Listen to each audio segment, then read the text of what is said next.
ముద్రగడకు shocking counter ఇచ్చిన కుమార్తె. అవసరం లేకున్నా అనవసరంగా జనసేనాని పవన్ కళ్యాణ్ పై అదే పనిగా విమర్శలు గుప్పించే ముద్రగడ పద్మనాభం తనకున్న పేరు ప్రఖ్యాతల్ని తనకు తానే దెబ్బతీసుకుంటున్నారు. నిజానికి ఏ రోజున కూడా ముద్రగడ పద్మనాభాన్ని పవన్ కళ్యాణ్ పల్లెత్తు మాట అనలేదు.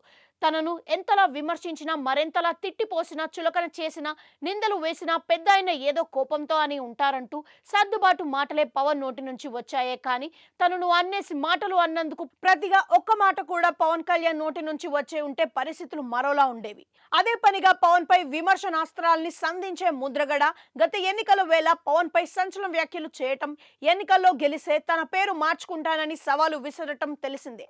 ఎన్నికల్లో ఘన విజయాన్ని పవన్ సొంతం చేసుకున్న వేళ ముద్రగడపై పెద్ద ఎత్తున ట్రోల్ చేయటంతో పాటు పేరు ఎప్పుడు మార్చుకుంటారంటూ వ్యాఖ్యలు చేశారు. అనూహ్యంగా తన పేరును ముద్రగడ పద్మనాభం రెడ్డిగా మార్చుకుంటూ గెజిట్ సైతం పబ్లిష్ చేయించుకొని దాన్ని అందరికీ షేర్ చేయటం ద్వారా సర్ప్రైజ్ చేశారు ముద్రగడ. అక్కడితో ఆగిన బాగుండేది కానీ ఆయన తన తీరును మార్చుకోలేదు. పవన్ మద్దతుదారులు తనను చాలా మాటలు అంటున్నారని, బూతులు తిడుతున్నారంటూ మండిపడుతూ పవన్ పై విరుచుకుపడ్డారు.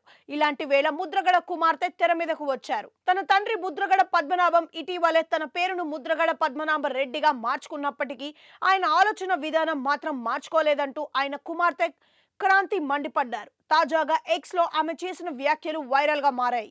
మాజీ ముఖ్యమంత్రి జగన్మోహన్ రెడ్డిని ఎప్పుడూ ప్రశ్నించని తన తండ్రి పవన్ కళ్యాణ్ ను మాత్రం ఎందుకు ప్రశ్నిస్తున్నారు అంటూ సూటి ప్రశ్న వేశారు. సమాజానికి ఏం చేయాలన్న దానిపై పవన్ కళ్యాణ్ కు ఒక స్పష్టత ఉందని, ఆ విషయంలో తన తండ్రికి ఎలాంటిదేమీ లేదన్నట్లుగా అనిపిస్తుందంటూ సంచలన వ్యాఖ్యలు చేశారు.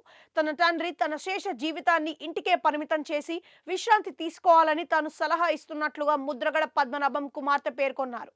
అదే సమయంలో తన తండ్రికి హెచ్చరింపు ధోరణిలో ఒక వ్యాఖ్య చేశారు. ఇంకోసారి పవన్ కళ్యాణ్ ను విమర్శిస్తే తాను గట్టిగా ప్రతిఘటిస్తానని ఆమె పేర్కొనటం గమనార్హం. సమయం సందర్భం లేకుండా తనను ఎప్పుడూ గౌరవించే పవన్ ను తాను అన్నేసి మాటలు అన్నప్పుడు అందుకు ప్రతిగా తనను పవన్ అభిమానులు తిట్టిపోశారంటూ ముద్రగడ ఆరోపించడంలో అర్థముందా అన్నదే ప్రశ్న. అదే విషయాన్ని ఆయన కుమార్తె సైతం సోషల్ మీడియా వేదికగా ప్రశ్నించడం ఇప్పుడు సంచలనంగా మారింది.